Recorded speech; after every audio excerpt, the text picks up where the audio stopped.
Hello and welcome back to another episode of Otafu Susume, or Recommendations from My Otaku Spouse. I'm Wesley. And I'm Jennifer. So let's get started.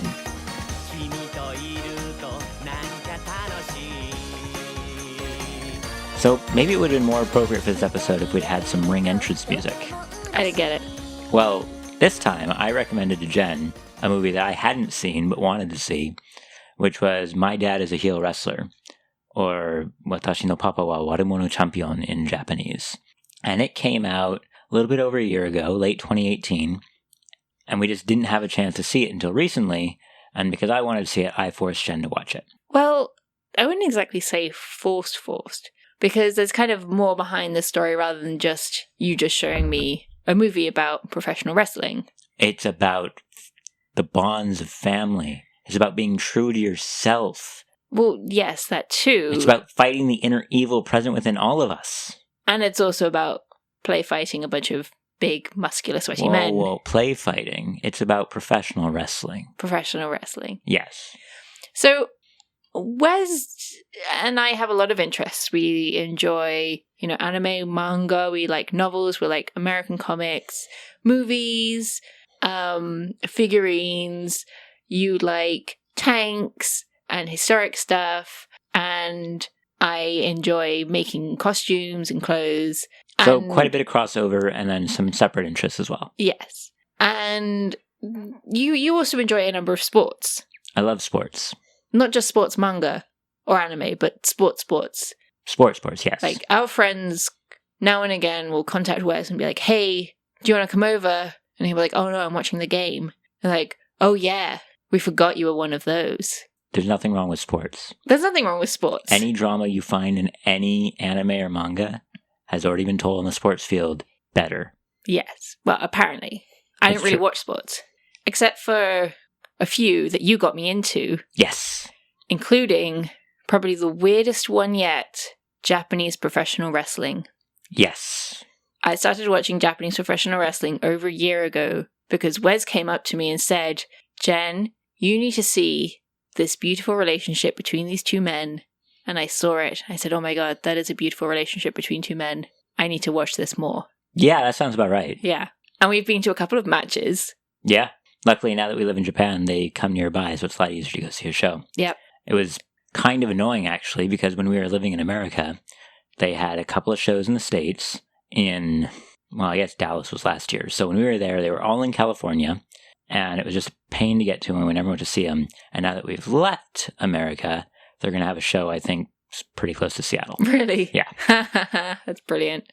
But when we were in America, we'd watch it on interwebs. Yes.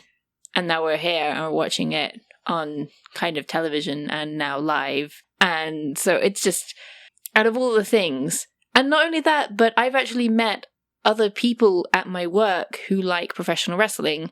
And I don't mean men, I mean women who like professional wrestling. Oh, yeah. When New Japan so the main Japanese company for wrestling is New Japan Pro Wrestling. Oh, yeah. And there's a bunch of others. It's huge over here. For those listening from the States, in the States, for years, all you had was WWE and technically TNA, now Impact. I guess the disdain in your voice. And I guess Ring of Honor. Well, you had these other companies, but really, if you watched wrestling, you mostly watched WWE. Yeah, even people in the UK know WWE. It's famous. It's huge. It's worldwide. And over in Japan, the big name currently is New Japan, but they still have some of their old rivals kicking around, like All Japan Pro Wrestling and Pro Wrestling Noah. And then there's just a million other tiny little companies that put on shows. But the big one is New Japan, and they're the ones who were clearly heavily involved with the making of this movie. Yes. And you can tell because we're watching this movie, and every 5 seconds, I go, I know that guy. I know that guy. I get this reference. I know that guy. So, what's it like being someone who doesn't like sports, who's all of a sudden getting sports references in a movie? Well, okay, so one of the questions, which is debatable, is it a sport? Yes. Because it's choreographed entertainment. Yes, I would say, though, that is one of the biggest differences between Japanese professional wrestling and American professional wrestling. What's that? A lot of people wrestling in America has a stigma attached to it in that it's a soap opera. And that's because they use the wrestling as a plot device to drive other stories. And so, there was like the South Park episode about wrestling, or there's the episode of Steven Universe about wrestling, or... I just want to jump in that this is how I got Wes into Steven Universe, was I showed him the wrestling episode before anything else. And it worked. But so, especially in like the South Park one, it turns into this whole thing where it's not about the wrestling, it's about telling these overly dramatic storylines that would more be fitting for your daytime telenovela. It's just occasionally people fight in it. And it happens live if you're on the East Coast. In Japan, wrestling, much like American wrestling, was presented as a legitimate sport. And it's continued like that up until the modern era. It doesn't really matter which one you're watching. If you're watching New Japan or All Japan or Noah or Stardom or Dragon's Gate, to a lesser extent, things like DDT, you start to get away from it a little bit. But for the big ones, it's still presented like legitimate sport, and everything ties into what you would expect to see in a legitimate sport. You have people going for the title like you would in boxing or UFC. You don't just have random people crawl out from under the ring, or, just a lot of the weird shit and relationship drama that you see in Western wrestling, you don't get in Japanese wrestling. If there's relationship drama, it's because a tag team member turned on his partner and bashed him over the head with a chair or something like that. It's related to the wrestling first and foremost. There is a subtle difference between the two. And because of that, the Japanese people are more willing to accept that it's a sport. In the West, you're not going to really see professional wrestlers on something related to ESPN or things like that. And when you see them in magazines, it's usually related to bodybuilding. Whereas in the West, or in Japan, professional wrestlers show up in sports magazines all the time. Oh, I didn't know that. There's professional wrestling related magazines specifically towards that. But then you'll also just see match results in like Tokyo Sport, which is a giant sports newspaper. I guess that's a good point. I did imply earlier that it was not a sport because it was choreographed entertainment. However, the moment I said that, I thought, wait, what about ice skating or acrobatics? Those are all choreographed entertainment sports. True. I think the difference is those ones are choreographed entertainment where you don't know the conclusion. And in wrestling, the conclusion is predetermined. What you don't know is how you get there. Right. And for the people watching it, the conclusion isn't predetermined. Yeah. For the people doing it, it is. And it all depends on your cynicism regarding, the IOC as to whether or not figure skating is predetermined or not. But that's getting off the subject. It's getting off the subject. Which actually, going back to the movie we watched, the movie is, let's do a quick summary, is about a professional wrestler who he injured his knee. He's played by Tai Chi's your least favorite. He's played by Tanahashi. No, I was thinking like Taito. Okay. No, he's played by Tanahashi. Tanahashi. Well, it begins with a T and an A. Okay, so the main character is played by Tanahashi, and he injured his knee when he was in his prime, and he ends up turning heel in order to kind of keep wrestling, but he keeps it a secret from his son. And when his son finds out, his son's probably like 7, maybe?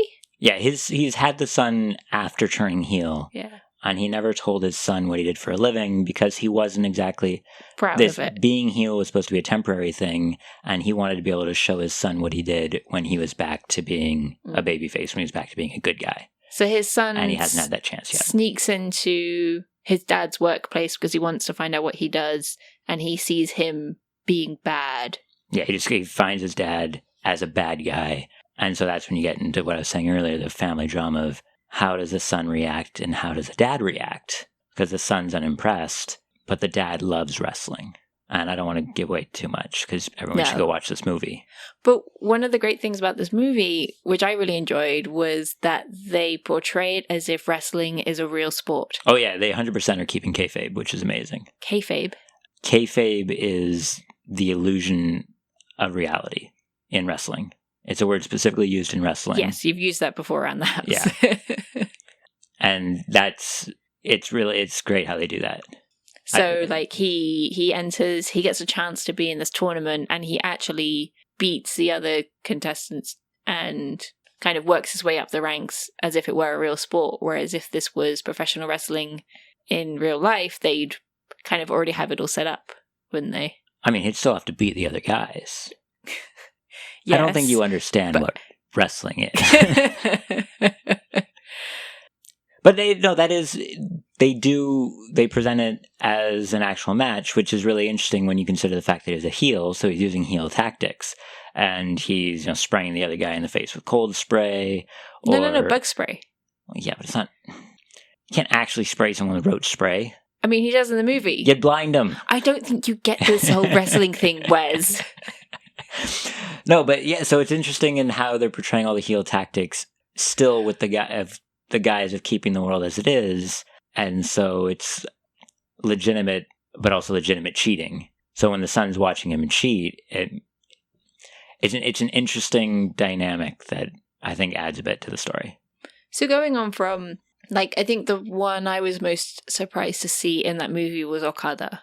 Oh, yeah, that was fun. Because Okada is the current, star of New Japan. He is the babyface. We see him on TV quite regularly. Yeah, he shows up on talent programs and all sorts of things. He held the IWGP heavyweight belt forever. He's recently lost it. Spoilers. But he's going to be fighting to get it back. He's tall, and he's handsome, and he's strong, and he has amazing matches. And he's blonde.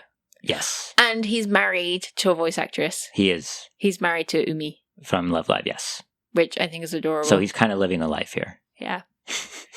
But were there any other faces that you were very surprised to see in this movie? Faces? No, everyone else who shows up is a heel. No, sorry. No, I meant actual people. Oh.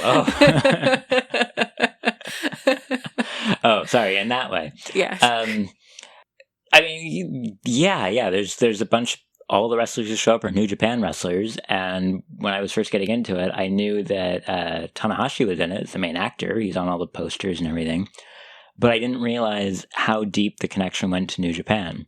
New Japan is famous for its lion logo, and so they created a fictional wrestling federation for the movie called Lion Pro Wrestling, where they've just taken the New Japan thing, and they've got the lion making more of a roaring face, and they made a brand new championship belt for him to carry. And as we said, Okada plays the champion, Dragon George, which is a great name for a wrestler. I love that. And Beretta from his same faction is playing, John Hardy? Which is totally a ripoff of Jeff Hardy, and I really started laughing when I saw that, because he's got the same, armbands and everything. And you've got Makabe, who is playing... so you've got, in New Japan, his nickname is the Unchained Gorilla, and in this, he's playing the Sweet Gorilla, Moriyama, I think it was. There's a scene where you see Toru Yano getting double suplexed. They run into Naito and Hiromu at the bar. There's just wrestlers here and there. His sidekick is played by Taguchi. There's just... Everywhere you turn, there's a new wrestler in a new scene. And I was like, wow! It was great fun. Speaking of, we actually mentioned this in the previous podcast, is another wrestler popped up in the middle of a movie we were not expecting. We were obviously expecting wrestlers to pop up in this one. Yes. But we were not expecting wrestlers to pop up in a murder mystery involving zombies. True. And coincidentally, the wrestler that popped up in that movie showed up as a photograph in this movie. Oh, it was a photograph? Yeah, when she was trying to figure out who was going to be in the tournament, and she's looking at all the pictures on her desk. He was one of the top pictures on that. Oh, nice. But to go back really quick, something that I found interesting is, as I was saying earlier, there's a stigma in the West regarding pro wrestling, because its heyday was the late 90s, where it didn't matter if you were a fan or not, you knew who the stars were, because people like The Rock and Stone Cold Steve Austin were so famous, they catapulted out of just the wrestling circles and were famous just everywhere. Generally. Yeah. And of course, The Rock has gone on to be unbelievably famous, and John Cena now is getting there, even beyond the meme. But even with that, there's still this thing with wrestling where if you say you watch wrestling, the common response is people go, well, it's fake, right? And I keep using the word throughout this, predetermined, because I like that better, because every TV show you watch is fake to some extent. But I also mentioned how there's a difference between how Western wrestling and Japanese wrestling is portrayed. And when I first got you to start watching Japanese wrestling, you knew that it was predetermined, but you kept turning to me and being like, oh, well, did they know that was going to happen, though? Or, oh, was that part planned? Yeah, I couldn't...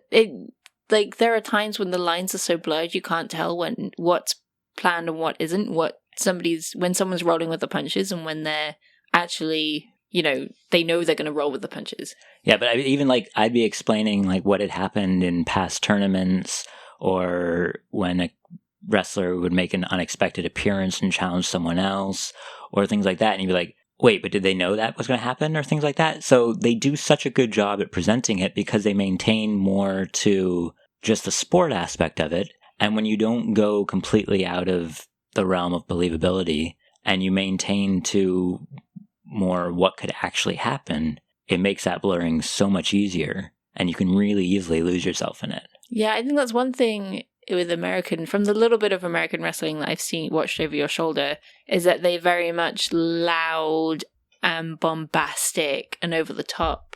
And I mean, I love that in the New Day. They're fun to watch because they're funny. But all the other big macho wrestlers I don't like at all because it's boring. It's kind of unbelievable for me. Well, it's one of the biggest storylines, again, for a professional wrestling show in America, it may have just ended, I don't know, is a guy whose manager/valet was played by his actual life wife and on-screen wife, and she had an affair with another wrestler and then divorced him as part of the show, and then married the other wrestler as part of the show. But then that wedding was interrupted by the original husband, who's now the divorced husband. Wait, so this busting really out of the cake and beating up the new guy before another woman who'd been out injured for a while makes her big triumphant comeback to be like, how can you marry him? We had so much going on together. So you can add, the lesbian aspect to it. And that's been an ongoing storyline for 2.5, 3 months now. Bloody hell, it really is a soap opera. No, when I describe it as a telenovela, that's 100% what it is. You've got amnesia, you've got clones, you've got 65-year-old women giving birth to a hand. What? It's weird. It's weird. But because it's so unbelievable, you can always tell it's a TV show. Yeah. But with the way that New Japan is presented, as opposed to needing to make up things for a weekly TV show or whatever, it just becomes another sport. I mean, the thing that you got me hooked on this was the Golden Lovers. Yes. Kenny Omega and Ibutan Kota Ibushi, who used to wrestle together, and then they went their separate ways, and then they were suddenly in New Japan together, but Ibushi was a face and Kenny had turned heel, so they couldn't be together, and then it just fights just it was beautiful. It was. I mean, there was all sorts of other things, and Kenny had turned heel, and so he was going to turn on Ibushi so that the leader of his heel faction could win or could maintain the title because Ibushi was challenging for it, but he couldn't bring himself to do it, but it still caused enough that Ibushi lost the match. There's all these little things in there. Oh, it's so good. And then Ibushi was going to get beaten up by Kenny's teammates, so Kenny jumped in and he saved the day, and then they hugged, and there was confetti everywhere, and it's ah! Yes. But it wasn't like they used to be married and then they divorced and then they came back. But it turns out, although actually there was a little bit afterwards where Kenny's team leader kissed Ibushi, and it was pretty funny. That's probably the most dramatic it's ever got. Since then, it's been pretty much, I'm going to fight you because I want to win type storylines. Yeah, the storyline in New Japan always comes down to two things. Either I want the belt or I want to beat you. Yeah. For a slight. Which happens a lot. God, the villains, some of the heels in New Japan are really you love to hate them, and then you also actually just hate some of them. Well, one of them in particular. He can die in a fire. I hate him. And so that's just how he's doing his job right, I guess. Yes, I guess, but he's just so annoying. So you've been now to 2 live shows. Yeah. And you've watched a few with me through the net and through the TV. Mm-hmm. How would you compare the wrestling as they portray it in a show like that as to the movie? Ooh, I think the wrestling in the shows feels more real. Probably, I don't know if it's partially because it's live. And so probably with the movie, they had several chances to take a shot. And they have several different camera angles, whereas when you're watching it through the TV or in a live show, it's pretty much from the same angle, either from the seats or close up if you're watching on TV, because you also had the guys running around with the handheld camera. And so I think it felt more real when watching on TV, but at the same time, like, pretty much every single move in the movie was real, because you kept saying, oh, that's just a bloody blah blah, but they're calling it a bloody blah blah blah blah. And I'm like, yes, Wes. That's very nice. Although having you there to explain a lot of the wrestling stuff to me, both when we're watching TV and when we're watching movies like this, really does make it a lot more entertaining, because we can connect a lot more than we could otherwise. Well, that's good. Yeah. Oh, are you blushing? No. Yeah, I could see that. It's interesting because New Japan presents the visual aspect of wrestling really well through their broadcast. I think they do a good job at switching between the stationary hard cam and then the guys running around with the shoulder-mounted cams at ringside to emphasize impact of certain spots and all that, while still keeping you very close in with the action. And so in the movie, you didn't get as much hard cam work, which is a very common sight for most wrestling people. That's the one where it's kind of pulled back and you see the whole ring. And so you didn't get as much of that. So it definitely felt more cinematic. Yeah, cinematic. But I still think it worked pretty well, because it is still at the end of the day, it's a movie. And I also have to say, I really love the acting. I thought, because normally I think we said this before, and especially if you watch Real Japan, there are some movies and some TV shows where the Japanese acting is just really bad. Yeah, it can be a problem. But I thought the acting in this was fantastic. Yeah, I mean, it also helped that at least for half the cast, they were playing what they do every day. If you get a wrestler and say, hey, go be a wrestler, they're like, okay, I can do that. I am a wrestler. And so that works out pretty well. But then definitely I can't remember her name, the actress who played the mother did a fantastic job. Yeah, she was great. She had all these little subtle facial reactions and mannerisms that just added so much to every scene she was in. So good. Yeah. I mean, she felt like a real mother, which is what you want in that kind of role. Yeah, you're hoping for it at least. And even, because it's about a kid who's an elementary schooler who is the main character, you've got a bunch of child actors, and they're clearly child actors, and there's a couple of scenes where the delivery might not be perfect, but they're also kid enough that they don't have them saying anything beyond what a kid should be saying. Yeah. And so it works pretty well. There was one scene when the main boy walks out of a building crying, and we were both joking, like, I wonder what wrestler was off the side, like, scaring him to make him cry like that, because it was so good. Yeah. And that is, the thing over here in Japan is if you can get, especially sumo wrestlers, to make your baby cry, they'll grow up big and strong. I don't know if that applies to, like, new professional wrestlers. I don't see why not. So if my sister comes over with her baby, we need to take it to a professional wrestling match and get it to cry. Yes. Yes. I hope she doesn't listen to this. She won't. It's fine. So, the other sport I've taken you to see in Japan, speaking of, is baseball. Oh, I thought you were going to say sumo. Oh, well, I've taken you to see sumo, but there's not many sumo movies. I can see why, but yes. So the other one you took me to see is baseball, and I've forced you to watch baseball movies before. Oh, specifically about Japanese baseball. Well, time's running short. You might have to do that as separate. I'm not going to just do the whole thing, but I'm going to say, do you think it's more interesting to watch these types of movies with an interest in the sport? Or would you say that someone who hasn't watched wrestling, could they still watch and enjoy this movie? I see where you're coming from. Because the baseball movie you're talking about, I really enjoyed because it had a lot of the foreigner in Japan aspect. And you watched that as a foreigner in Japan, but you also watched that before you watched baseball. Yes, and that was entertaining. You've actually shown me a lot of baseball movies, which I found entertaining. Good. So as this wrestling movie, if you had no interest in wrestling beforehand, I think My Dad is a Heel is actually probably a really good place to step into it, to kind of get a feel for sort of what wrestling is and the kind of moves. And it kind of, because as it teaches the son what wrestling is, they're also kind of teaching the viewer at the same time.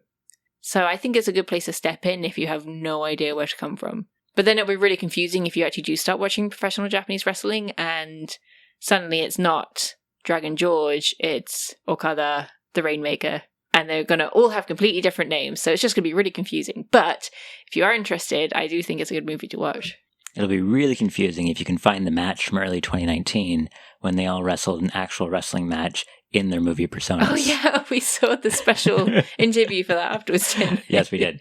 But so you'd say then someone with no wrestling background whatsoever, or I mean, maybe the bare minimum American wrestling background that comes from being alive in the late 90s could just step in and enjoy the movie? Yes, 100%. Okay. And the official Asian release has English subtitles. Yes. If you get that, though, make sure you get the... What did we decide? The Asian release? It was a Blu-ray. Get the Blu-ray. If you live in America. If you live in America, because that will play in America, but the DVD will not. Yes. And it's on Amazon America. We will put a link in the doobly-doo underneath this podcast. Yes. No, yeah, I mean, you can tell by me ranting that I enjoyed the movie as a sports movie, as a human movie, as a drama movie, as all those things. Yes. There was a movie a couple years... It's not just about wrestling. Yes. If you like wrestling, I think that you might get a little bit more from it, especially if you like Japanese wrestling. But even if you don't, I think that this might turn you around and say, hey, maybe I should go check some of it out too, which is definitely a bonus. Yes, 100% yes. And it helps when you find somebody interested in it as well. So make friends who like wrestling too, because they're awesome. Yay! Or, marry a nerd. That works too. Hi. So yeah, thanks for showing me this movie, and we'll probably end up watching more wrestling movies. Are there more? The only other wrestling movie that I've seen was a movie called The Wrestler. Daikaiju Mono. That's got a wrestler in it. I don't know if it's a wrestling movie. It's a tokusatsu / wrestling movie, which is licensed by Sentai Filmworks, and you should totally go see it. Yeah, Kaiju Mono. It's actually really funny, and I'd recommend it. But really, the only other one based around wrestling I've seen was a movie called The Wrestler, which on some level deals with a lot of the same themes of growing older and having to come to terms with that, but in a really, really, really more depressing version of it. Oh, I don't want to see that. You don't? No, it's not a Jen type of movie. Oh. Like really depressing. Yeah. Like $1 Million Baby type. Is that what that one was called? Yeah. Okay, never mind. Yeah, I don't want to see that. This is a happy film. Like, go watch the happy wrestling movies. Agreed. And on that note... Yeah. Thanks for coming to listen to another episode of Otafu Susume, or Recommendations from My Otaku Spouse. You can find us at Twitter at AnnieBrosCreative, as well as AnnieBrosCreative.com, where you can also find our sister and brother podcasts. And yeah. I was Wes. And I was Jen. This is the thing now. Thank you. Bye.